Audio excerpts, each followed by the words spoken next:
Last video में हमने देखा कि फूड रिकॉल कैसे होते हैं, लेकिन अब हम देखने वाले हैं कि फूड रिकॉल्स क्यों होते हैं, कौन से इश्यूज हैं जो एक प्रोडक्ट को मार्केट से हटाने पे मजबूर कर देते हैं। आज हम जानेंगे फूड रिकॉल्स के सबसे बड़े ट्रिगर्स।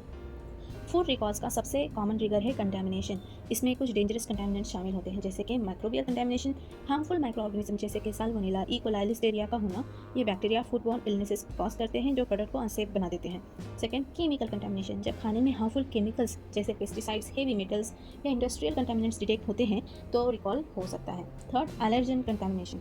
अगर प्रोडक्ट में अनडिक्लेयर्ड एलर्जेंस जैसे पीनट्स, ट्री नट्स, ग्लूटेन या डेयरी हो और लेवल पे मेंशन ना हो तो ये सीरियस हेल्थ रिस्क क्रिएट कर सकते हैं। फूड प्रोडक्ट्स का गलत लेबलिंग होना भी रिकॉल का कारण बनता है। कैसे? Incorrect labelling. अगर लेबल पे इंग्रेडिएंट्स, न्यूट्रिशनल इन्फॉर्मेशन या एलर्जन वार्निंग गलत हो तो रिकॉल होना ज़रूरी है। मिस लेबलिंग से कंज्यूमर्स कंफ्यूज हो सकते हैं, जो एलर्जीज या डाइटरी रिस्ट्रिक्शंस वाले लोगों के लिए डेंजरस हो सकता है। Expiration dates. अगर प्रोडक्ट की एक्सपायरेशन डेट्स गलत हो या एक्सपायर्ड हो चुके हो तो वो भी रिकॉल को ट्रिगर कर सकता है। Regulatory non compliance. Regulatory standards का वायलेशन होना एक सीरियस ट्रिगर है, यानी कि नियमों का उल्लंघन। सबसे पहला, सेफ्टी स्टैंडर्ड वायलेशन। अगर प्रोडक्ट एफएसएसएआई जैसे रेगुलेटरी अथॉरिटीज़ के सेफ्टी रेगुलेशन को फॉलो नहीं करता तो रिकॉल किया जा सकता है, जैसे एडिटिव, प्रिजर्वेटिव या कंटेमिनेंट्स का लिमिट एक्सीड होना। Second, इनएडिक्वेट documentation.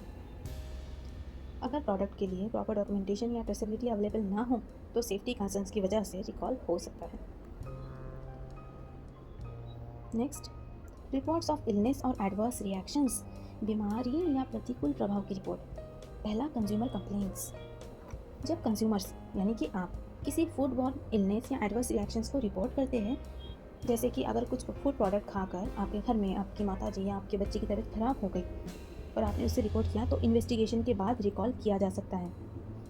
Second, outbreak investigations. अगर फूड बॉर्न इलनेस का आउटब्रेक किसी स्पेसिफिक प्रोडक्ट से ट्रेस हो जाए तो अथॉरिटीज़ उस प्रोडक्ट को रिकॉल कर देती हैं। Quality control failures. Manufacturing process में क्वालिटी कंट्रोल फेलियर्स भी रिकॉल ट्रिगर कर सकते हैं। पहला, प्रोडक्शन एरर। अगर मैन्युफैक्चरिंग प्रोसेस में इक्विपमेंट माल फंक्शन या ह्यूमन एरर की वजह से कंटामिनेशन या क्वालिटी इशू आए तो रिकॉल ज़रूरी हो जाता है। सेकेंड, इंस्पेक्शंस और टेस्टिंग। रूटीन इंस्पेक्शन या रेगुलेटरी बॉडीज़ के टेस्टिंग के दौरान अगर कोई वायलेशन या कंटामिनेशन डिटेक्ट हो तो रिकॉल हो सकता है। Supplier issues. सप्लायर्स भी रिकॉल का एक बड़ा ट्रिगर बन सकते हैं। कैसे? पहला, सब स्टैंडर्ड इंग्रेडिएंट्स। अगर किसी प्रोडक्ट के इंग्रेडिएंट्स अनसेफ या नॉन कंप्लाइंट हो तो पूरे प्रोडक्ट को रिकॉल करना पड़ता है। Second, traceability problems. अगर सप्लाई चेन डॉक्यूमेंटेशन इनएडिक्वेट हो और इंग्रेडिएंट का सोर्स ट्रेस ना किया जा सके तो भी रिकॉल हो सकता है। Changes in regulatory requirements. Regulatory requirements के बदलने से भी रिकॉल हो सकते हैं। New regulation. जब नए फूड सेफ्टी रेगुलेशंस आते हैं तो प्रोडक्ट्स जो पहले कंप्लाइंट थे वो नए स्टैंडर्ड्स को मीट नहीं करते और रिकॉल की ज़रूरत पड़ती है। Next, recall alerts from authorities. Regulatory agency specific products या बैचेस के लिए सेफ्टी अलर्ट्स इशू कर सकती है जो रिकॉल्स को ट्रिगर करते हैं। Hazard plan failures. Hazard plans का फॉलो ना करना भी रिकॉल का कारण बनता है। Hazard failures. अगर फूड बिजनेसेस अपने हैजर्ड एनालिसिस और क्रिटिकल कंट्रोल पॉइंट्स प्लान्स को फॉलो नहीं करती तो सेफ्टी रिस्क बढ़ जाते हैं और रिकॉल ज़रूरी हो जाते हैं। मार्केट में आने के बाद भी प्रोडक्ट्स मॉनिटर किए जाते हैं।